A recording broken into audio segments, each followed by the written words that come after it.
Thank you, Sherry, and good afternoon, everyone. And welcome to Tesla's third quarter 2020 Q&A webcast. I'm joined today by Elon Musk, Zach Kirkhorn, and a number of other executives. Our Q3 results were announced at about 1 p.m. Pacific time in the update deck we published at the same link as this webcast. During this call, we will discuss our business outlook and make forward-looking statements. These comments are based on our predictions and expectations as of today. Actual events or results could differ materially due to a number of risks and uncertainties, including those mentioned in our most recent filings with the SEC. During the question and answer portion of today's call, please limit yourself to one question and one follow-up. Please press star one now if you would like to join the question queue. But before we jump into the Q&A, Elon has some opening remarks. Elon? Thanks, Martin. All right, so Q3 was our best quarter in history.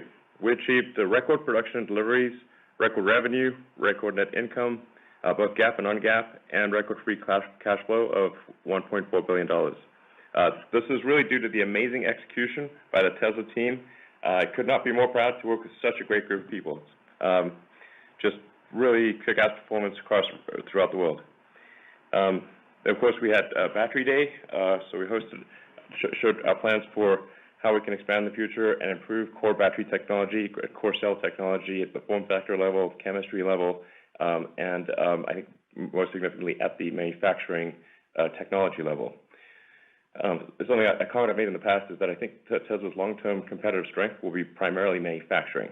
This is counterintuitive, but I'm quite confident this will be what happens. Anyway, so we presented what the team's been working on for a long time for batteries. We wanted to step back and really rethink batteries from scratch.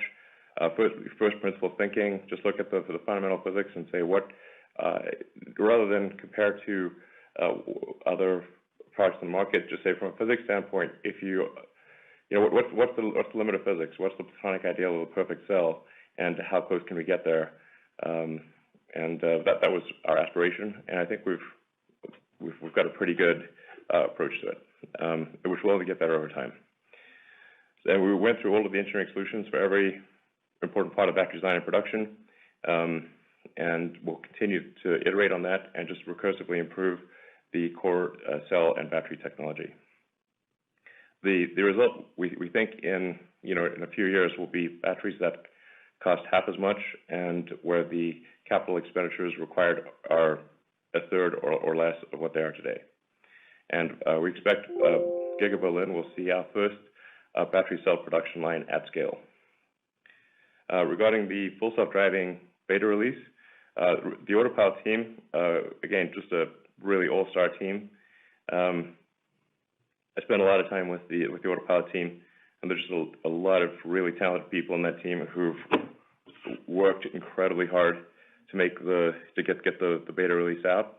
So I just really like to thank them for their hard work, and it's just a very smart group of people. So I think we're starting very slow and just very cautiously because the world is a complex and messy place, and so we put it out there last night, and then we'll see how it goes, and then probably release it to more people this weekend or early next week, and then just gradually step it up until we have hopefully a wide release by the end of this year.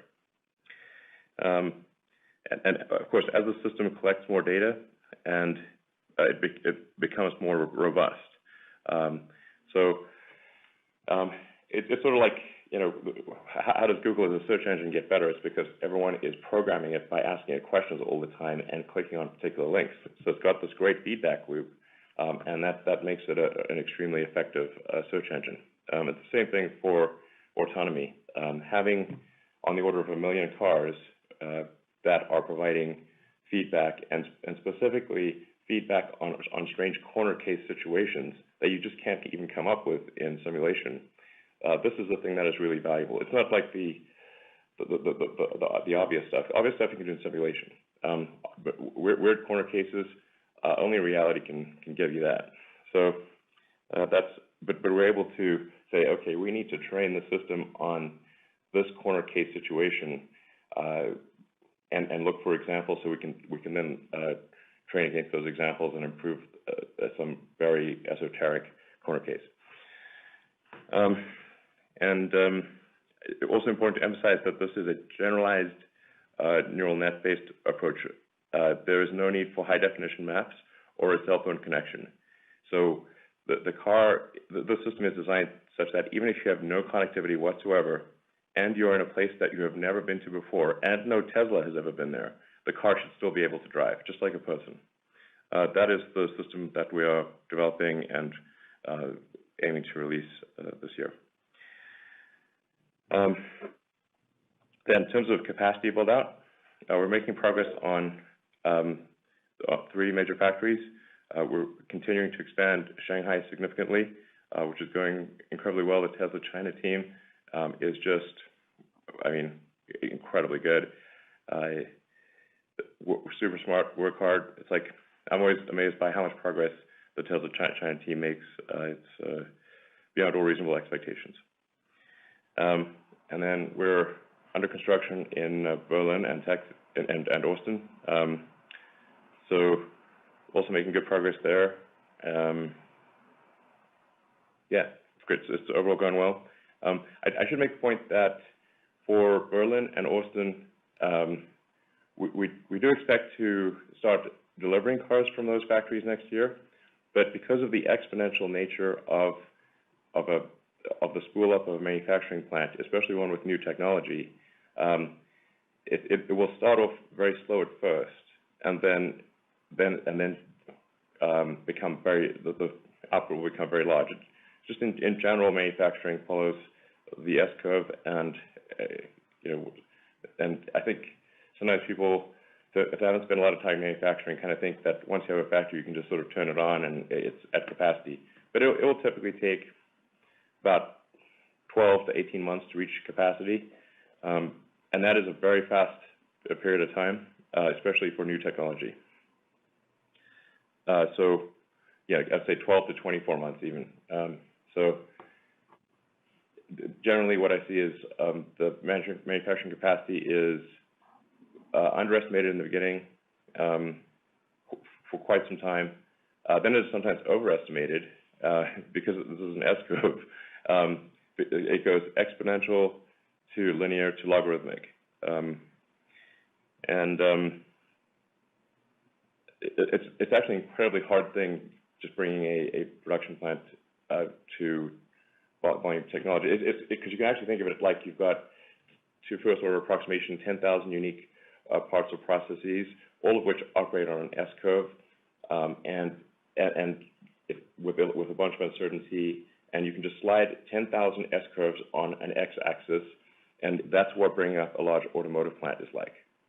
And which one's the laggard, which one's the leader? It's very difficult to tell, and it's constantly changing.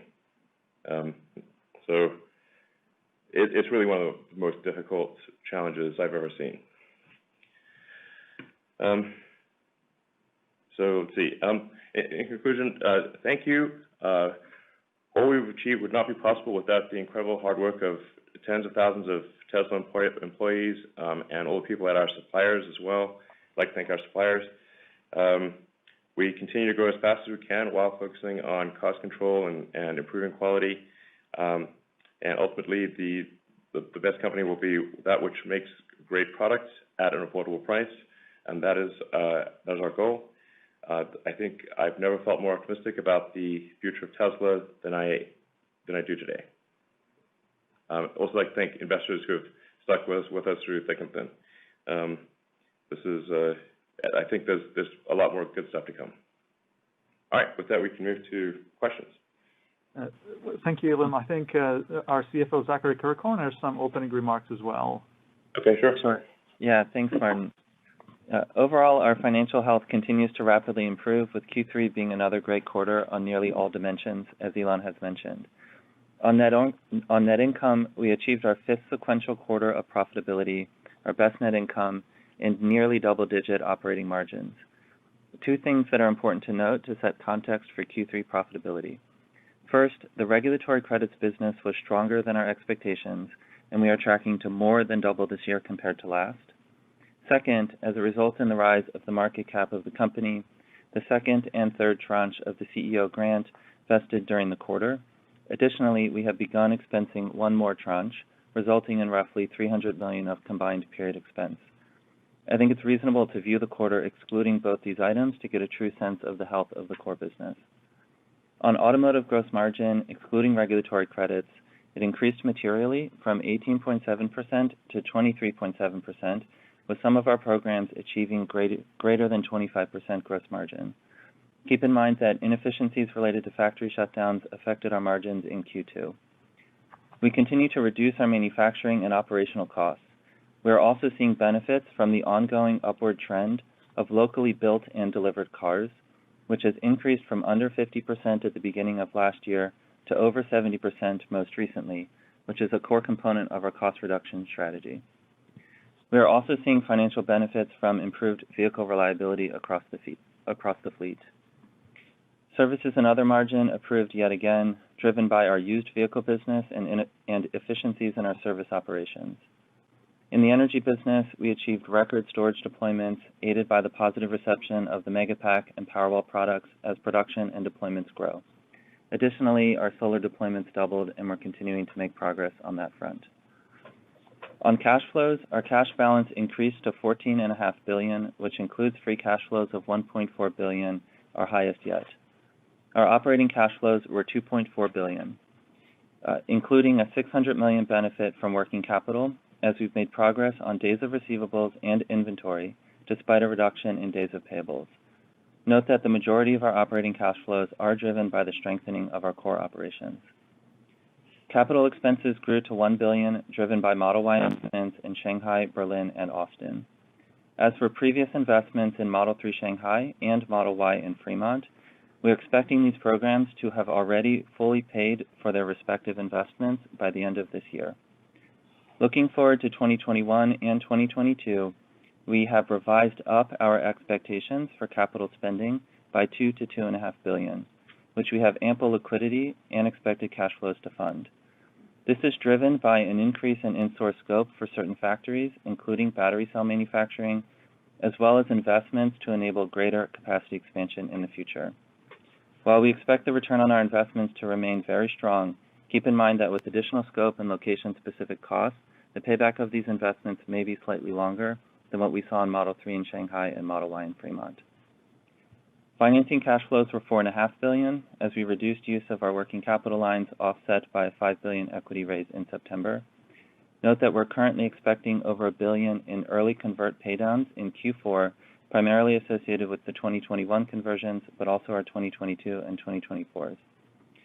Looking forward, we remain focused on strengthening the core fundamentals of the business.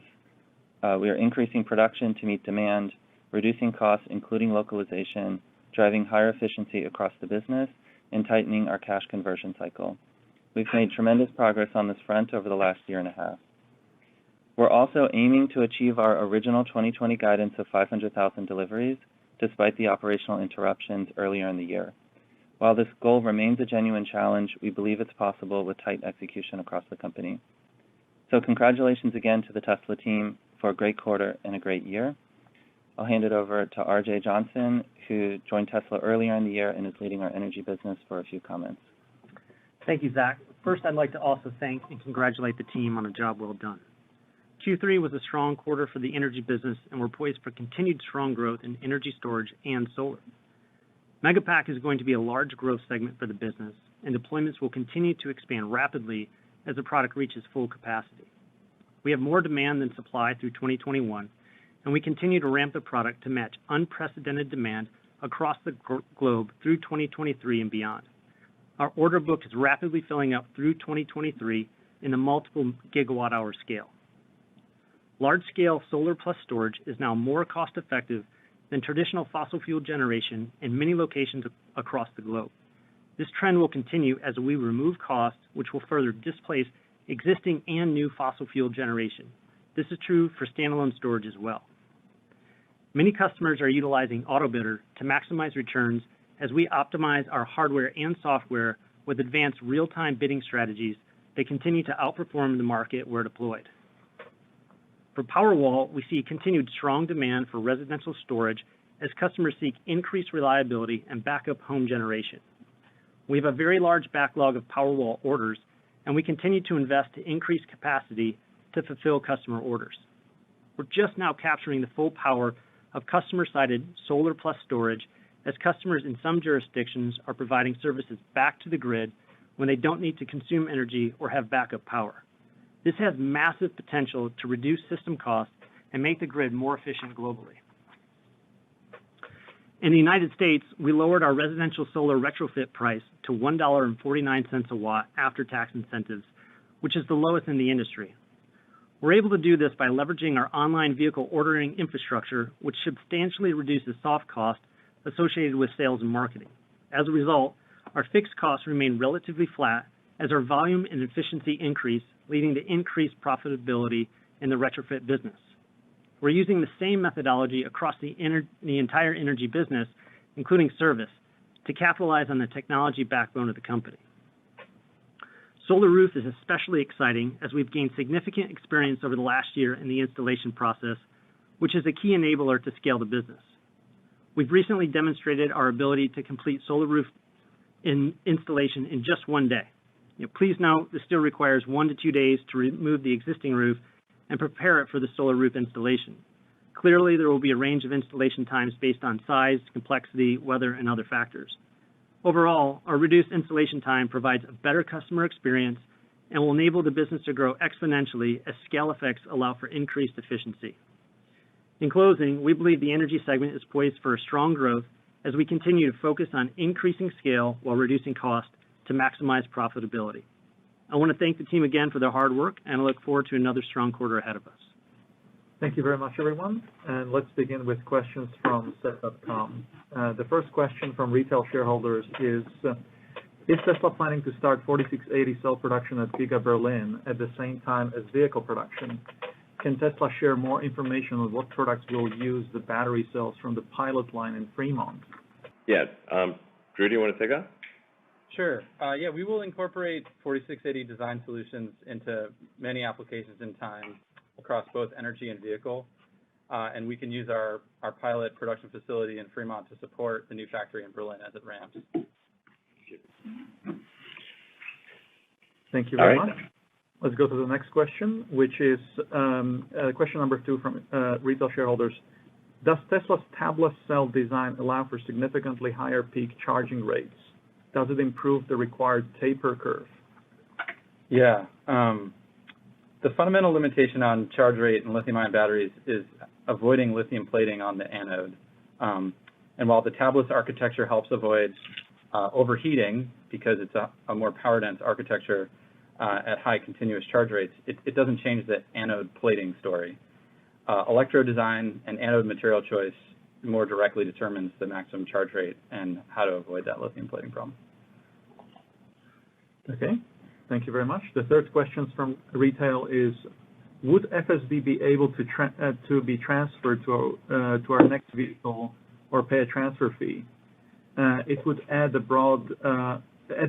to a brand loyalty, the same way gaming companies and cell phone companies keep you in their ecosystem by letting you transfer purchases to upgraded hardware.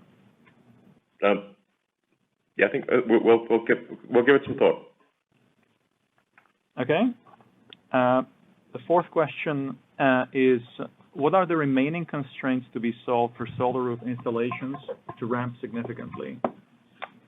Carl? Yeah, this is Carl Peterson. I'm on the Solar Roof engineering and installation.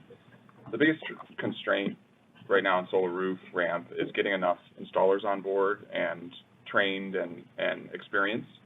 We've made a lot of progress on this in Q3, and we're continuing to hire.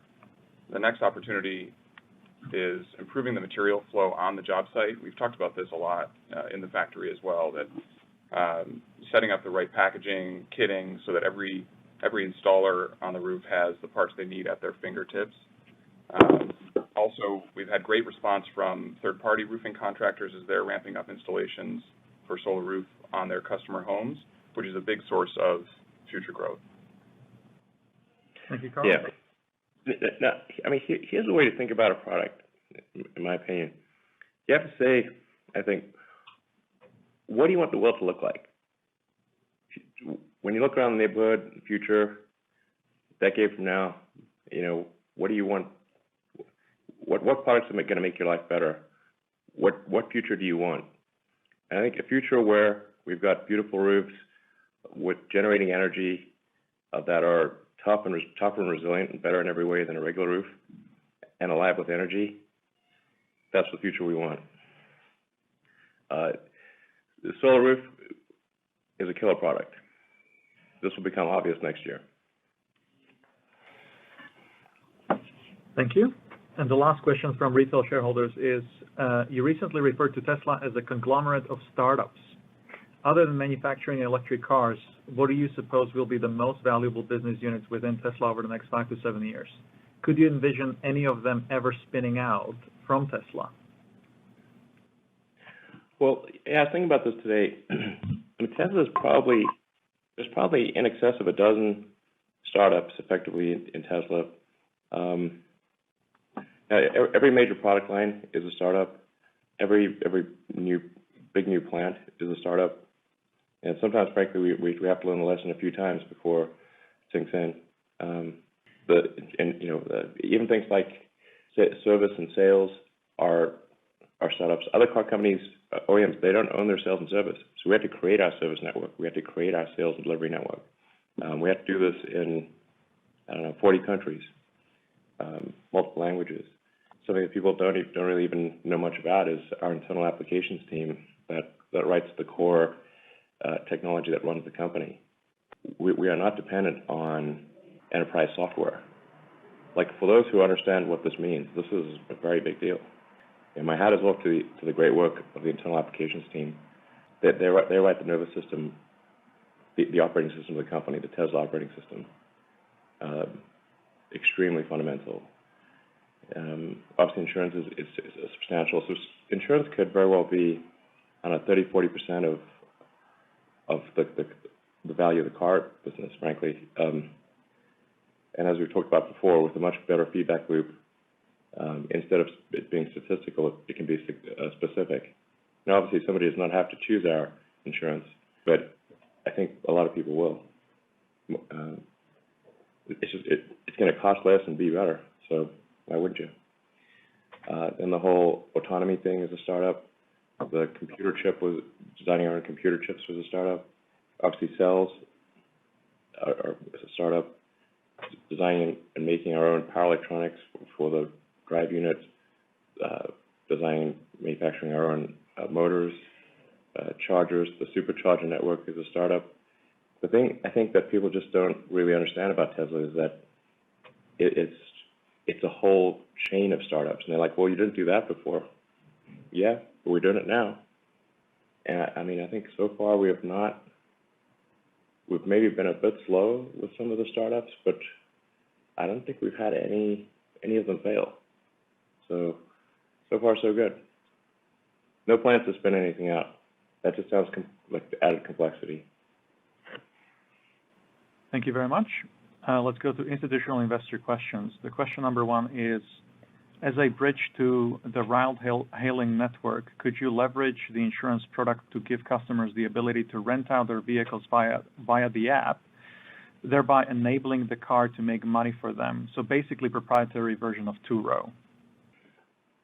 I think we're going to focus on enabling the robotaxi system. So you can just basically, that's really quite a small subset of the overall robotaxi or robocar thing, where you can have the car be autonomous for you. You can have the car be, shared with friends and family. You can add or remove it from the network. You can have it be entirely in the network. If you're an Uber or Lyft driver, you could be managing, a fleet of 10 cars. This sort of seems like a, shepherd tending the flock type of thing. It's like you just get way more leverage. So, I think that's sort of we could do that, and it wouldn't be very difficult. But we're going to just be focused on just having an autonomous network, that has sort of elements of Uber, Lyft, and Airbnb.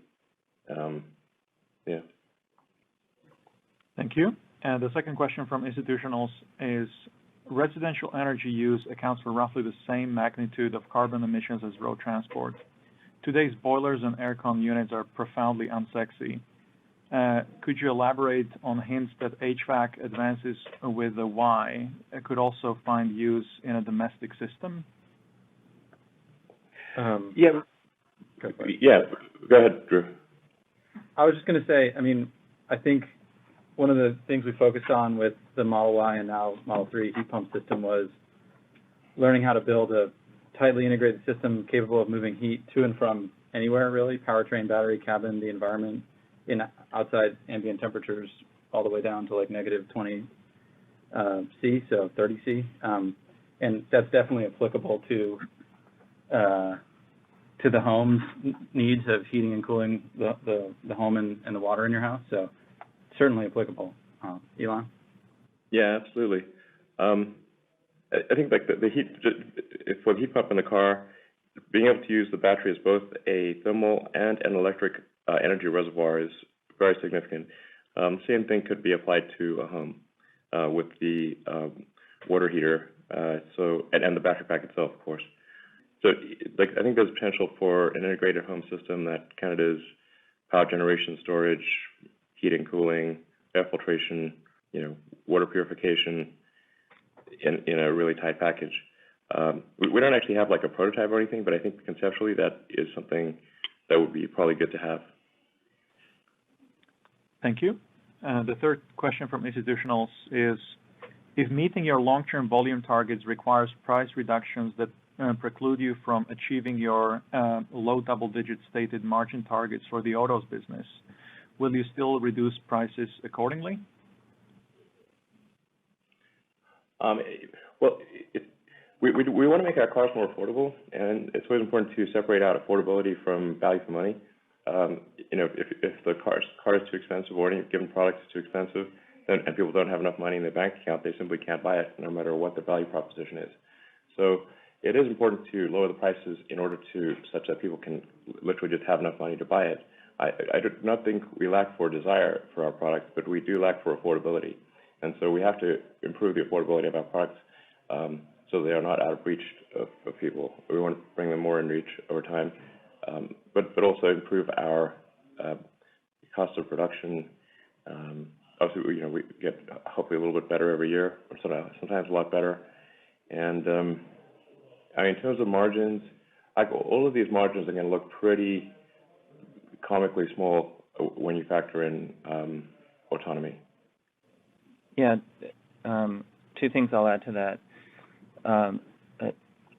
Without a doubt, I mean, we're moving forward to push as much volume as we reasonably can.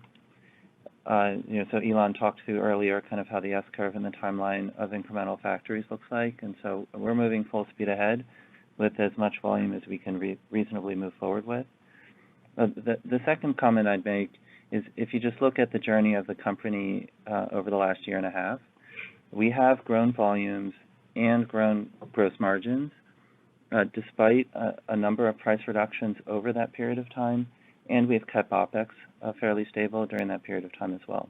And so the key is what Elon mentions here. I mean, we have to improve the affordability of the vehicle. We have to also continue to make progress improving the cost structure of not only COGS, but of OPEX, which we've demonstrated over the last year and a half, I think quite successfully, and improve the value of the vehicles at the same time. So in addition to reducing the cost of the car, we're making the cars better. And that's the formula to sell the volume. That's what we're focused on. Thank you very much.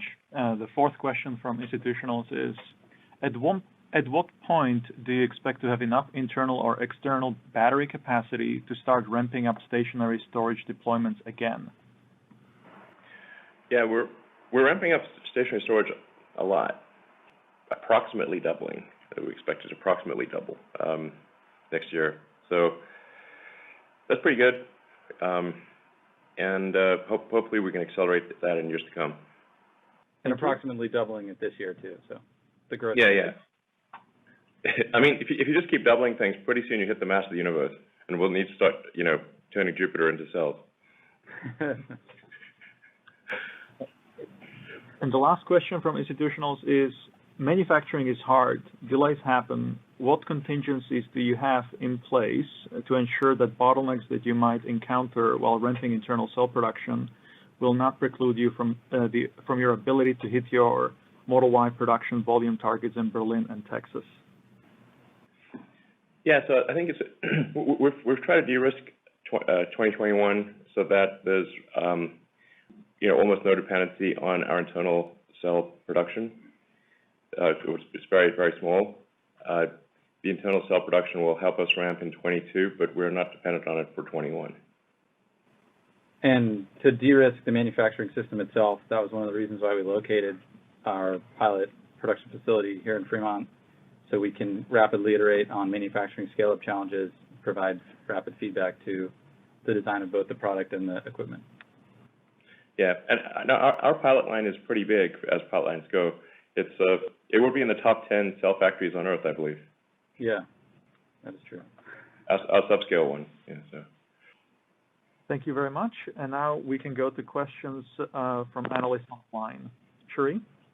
Thank you. Again, we remind you to please ask one question and one follow-up question.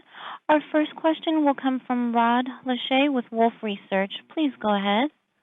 Hi, everybody. Just wanted to ask about the targets from your battery day.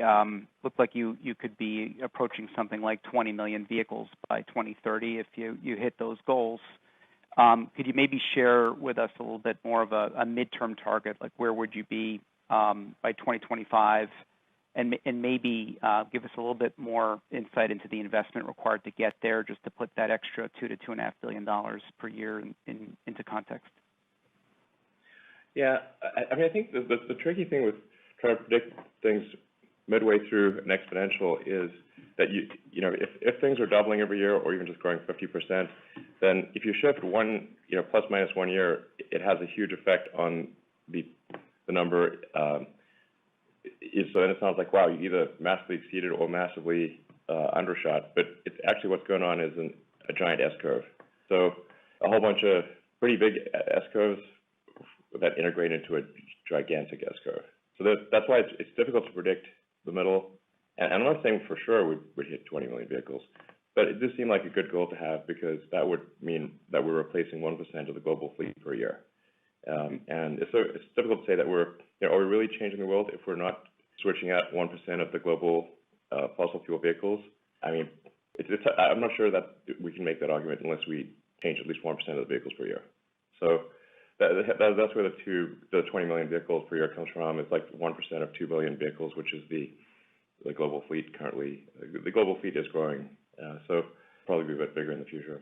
It's hard to say. It's like, I don't know, map an S-curve to a 20 million vehicle target in 2030 and move the slider around and see what that number looks like. Mm-hmm. That will give you about as much insight as we have. Okay. And just secondly, if solid-state lithium metal were to become viable, could you just maybe just pass along your perspective on that, and would you be able to repurpose most of what you're putting into place for changes in technology?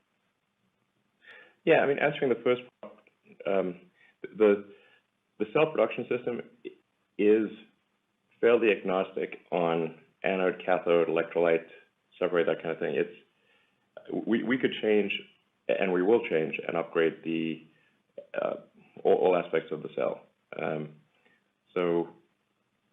we could, for example, make iron phosphate or nickel manganese or something like that. It's quite adaptable. So I wouldn't say it's not too much to worry about. The lithium, like a pure lithium anode, is maybe not. It's not as great as it may sound. But volumetrically, you're not gaining all that much. Because if you've got nothing on the anode side and you just plate out lithium, it's got to go somewhere. So you got to have room for it. Lithium is less volumetrically dense in the pure metal form than it is intercalated into silicon. So it's kind of hard to understand, but that's the truth. And then, as we showed in our presentation, the total anode cost that we're talking about is only $1 or $2 per kilowatt hour. So the value of removing the anode material isn't super high either. So, yes, I totally agree, Elon. Yeah, exactly. But if it should turn out that a pure lithium anode is the right move, that would be no problem. Right. Agreed. Yeah. All right. Thank you. Thank you. Next question, please. Our next question will come from Colin Rusch with Oppenheimer. Please go ahead. Thanks so much, guys. You're talking about insourcing a number of processes. Can you talk a little bit about which processes you're moving in-house and the equipment that you're planning to make yourself versus some of the equipment that you'd be buying from other folks? So are you talking about for cell manufacturing or something, or? Well, cell manufacturing for sure, as well as on the molds that you've talked about. But in terms of the capex budget that you mentioned earlier, talking about the number of processes coming in-house and which equipment pieces you're planning to make yourself versus buying. Okay, well, I mean, Tesla is absurdly vertically integrated compared to other auto companies or basically almost any company. We have a massive amount of internal manufacturing technology that we build ourselves. We literally make the machine. In fact, we design. So like, okay, what is the thing we want to make? Design the machine that will make that thing. Then we make the machine.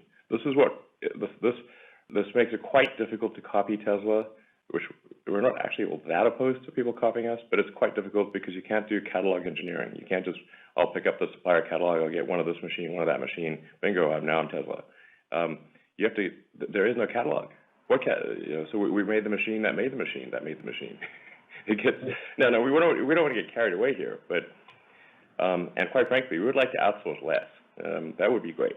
Because then if we could take something that we're doing and outsource it, then we could take those people and we could have them do something else. Yeah, it's like we just make a crazy amount of machinery internally. This is perhaps also not well understood. If you just walk around the factory, you can just get a sense for it. And yeah, I don't know if this is like a smart move, but I just know, like, hey, if we're trying to make progress and nobody's got the machine that we need, we got to make it. So we do. Okay, and then the second question is really around, the balance sheet has really changed. You guys have run awfully lean, and you've got a lot more cushion at this point. And obviously there's opportunities around insurance to drive out some of the cost of ownership as well as financials.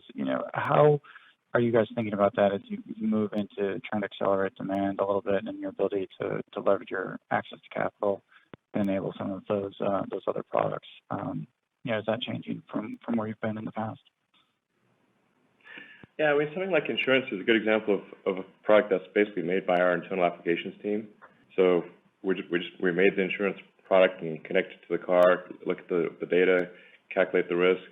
This is all internally, basically internal software application. It's pretty low capital, but has very high return. I don't know, we're trying to spend money at the fastest rate that we can possibly spend it and not waste it. That's our current plan. And so it's quite hard to spend money without wasting it. Or just, we're like really just trying to not waste too much of it, frankly. We will certainly waste some of it. But trying to not waste too much of it, this is very difficult. But otherwise, we just try to spend money as quickly as possible in a way that is sensible and yields more value than it costs. Thank you. Our next question will come from Adam Jonas with Morgan Stanley. Please go ahead. Hey, Elon. Question on Lidar. If Lidar were totally free, would you want to use it in your cars near term? Would that tech significantly help Tesla in the training of your neural network for FSD? I mean, totally free? Probably not. I think even if it was free, we wouldn't put it on. Okay. Let's follow up then. Amazon appears to be investing in building an autonomous or electric transport network of some ilk through some organic investments, but also, Zoox, Aurora, Rivian, et cetera. What advice would you give Jeff Bezos in his endeavor? Well, I don't know how much he cares about this, but I guess he sure is investing a lot of money in it. I mean, I think you obviously need to vote for, if you care about autonomy, you need to focus on vision, because the entire road system is based on passive optical. So you have to solve passive optical to have a self-driving system that is a generalized solution. And once you solve passive optical, you've solved self-driving, so why bother with anything else? Thanks, Elon. Thank you. Let's go to the next question, please. Our next question will come from Pierre Ferragu with New Street Research. Please go ahead. Hey, thanks a lot for taking my question. A very simple one. You haven't talked that much about like the Cybertruck today, and I was wondering how like the ramp of that product is looking like, when we should see the product hitting the road, and how fast you expect to ramp volumes. Can I have a quick follow-up? Sure. I was in the studio actually on last Friday with Franz and the team, just going over some improvements to the Cybertruck. You know, generally with at Tesla, we really aim to make the car that is delivered better than the car that is unveiled. Because it always drove me crazy.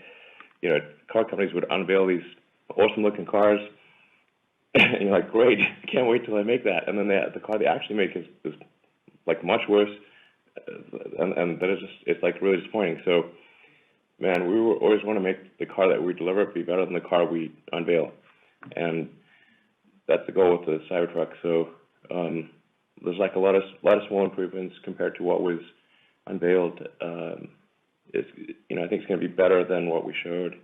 Yeah, it's cool. It's going to be made in Austin, so it's dependent on completing that factory. And there are obviously new technologies with the high hardness kind of armored exoskeleton.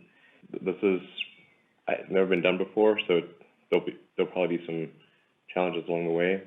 And obviously something that's extremely high hardness and difficult to scratch or dent is also difficult to form. So there's some manufacturing challenges there. That's why it's so planar, although it also looks good, I think, from a planar standpoint.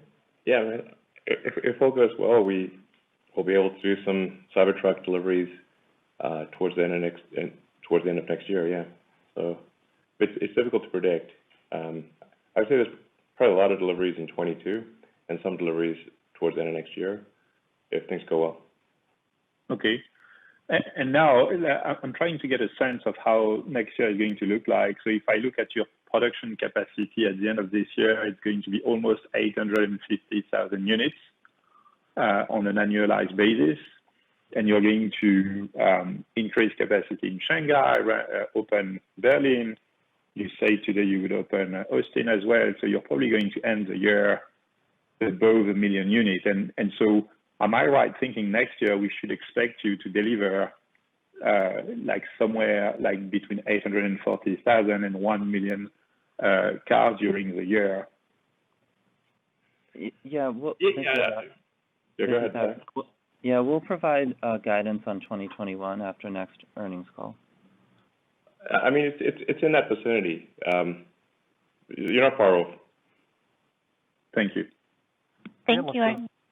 Thank you. Our next question will come from Dan Levy with Credit Suisse. Please go ahead. Hi, good evening. Thank you. Just wanted to start with a question on the quarter.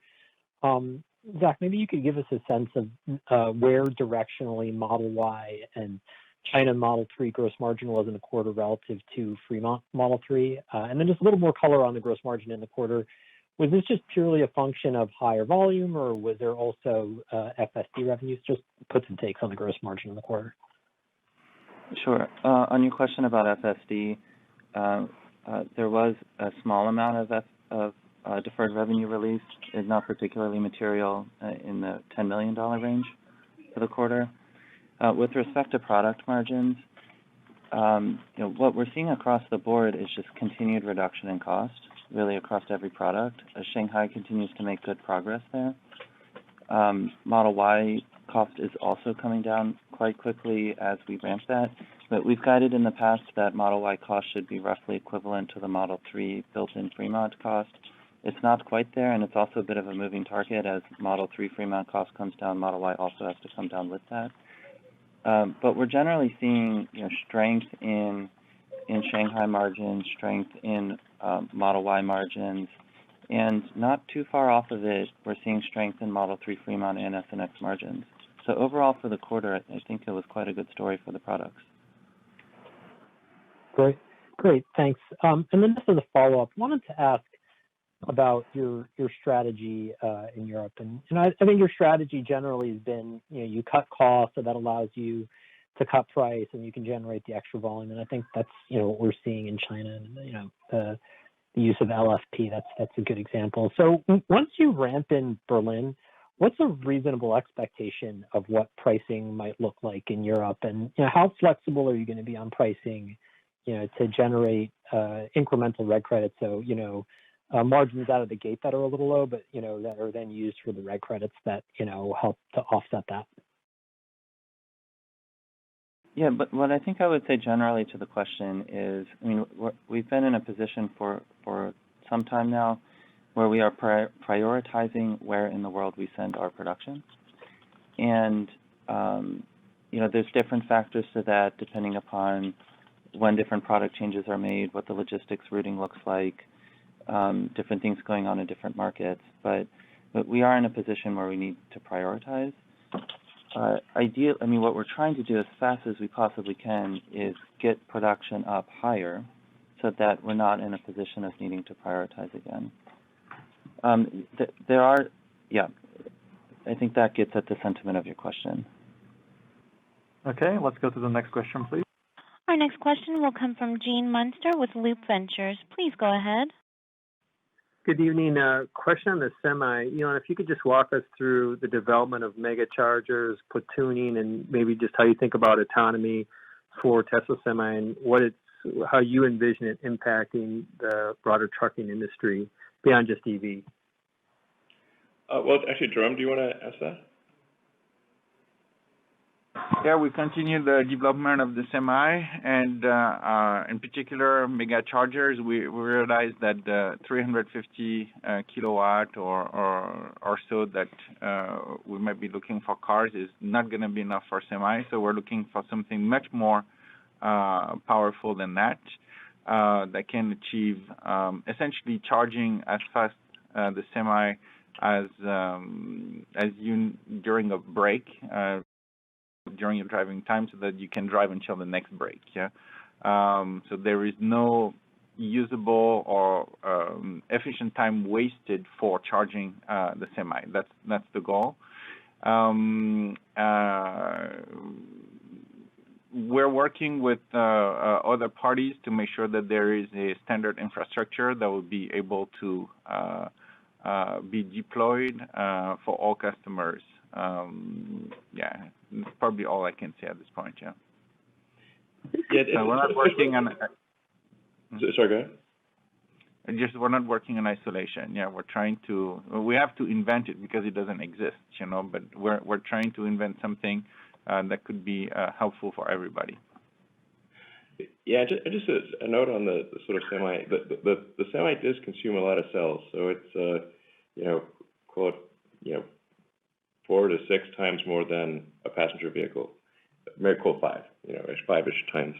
So if we are cell constrained, it's difficult to ramp up the Semi because there's no cells. So we need to solve the cell constraint before ramping Semi to significant volume. That's the only real constraint on Semi progress. We found over and over again we just kept running into cell production limitations, and then we're just taking things out of one pocket and putting them in another. So we just need more cells so that we can do more stationary storage, more vehicle lines. My truck, we need more cells. So makes sense. Question, just as you think about, you've talked about robotaxi and how you think that's going to impact kind of humans moving around. How do you think about Semi impacting freight longer term? Is this something that is nice to have and a complement to all of your tech getting in new markets, or do you think that this could be a material business? I think it's very material, for sure. Really long term, all transport will go autonomous. Horses are already autonomous. but all transport will go autonomous.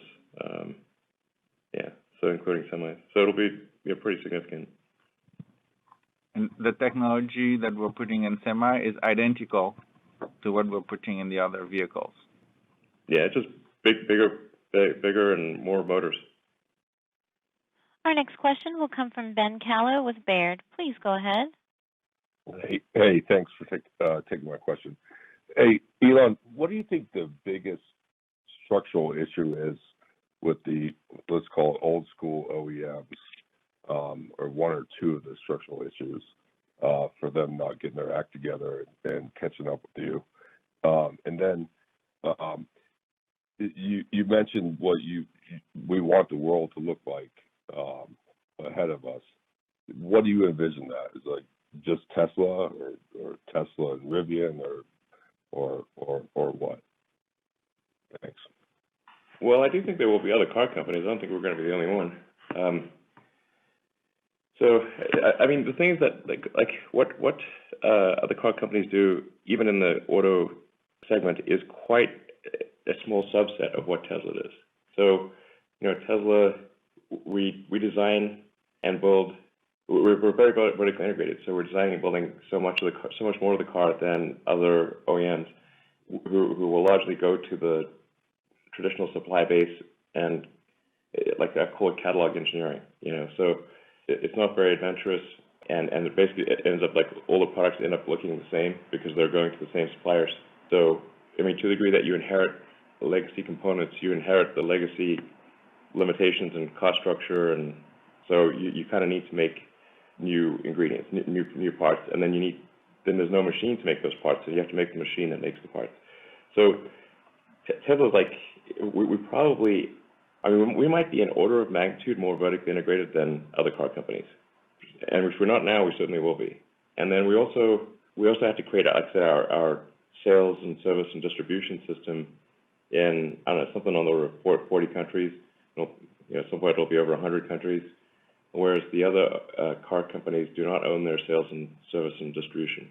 They kind of assemble parts from a supply base and then hand them to a dealer base.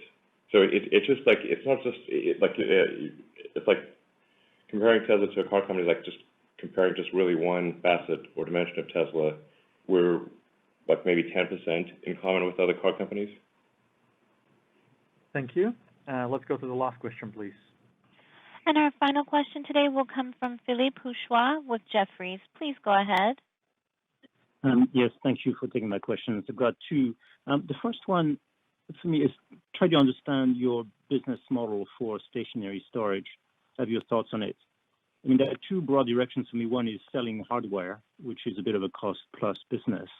And I'm just wondering if there's an opportunity where Tesla could actually share into the savings that utilities in particular could be able to achieve in like grid stabilization.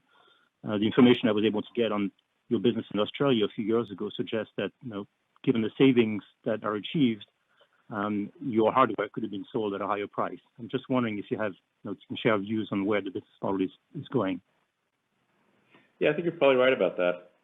RJ and Zach, what do you guys think? Yeah, we're already seeing this in Australia, where we're seeing behind-the-meter aggregation that is providing grid services back to the grid, which effectively reduces the price to the customer and reduces the prices for the grid operator. So you're seeing this trend happening across the globe. And it's going to be at the residential level as well as the wholesale level. So, megapack on one end and then powerwall on the other side. Those two working together in tandem, and the software layer on top of it, AutoBidder being that really is going to help make the grid more efficient using the hardware platform and software together.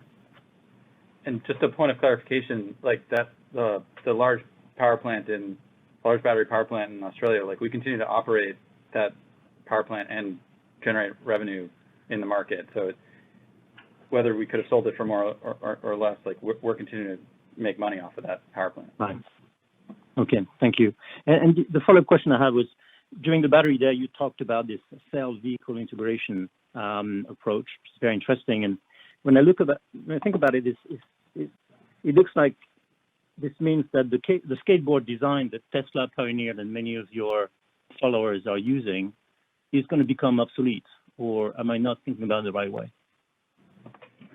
It will be obsolete long term, yes. Mm-hmm. But I mean, yes. Long term, are we talking? Yeah. I mean, several years from now, it's not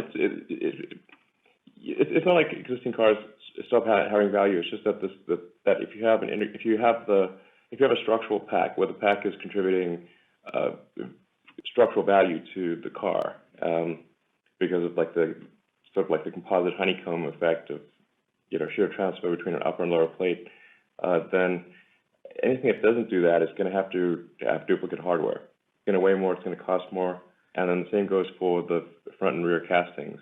I mean, we're trying to make the car like you'd make a toy.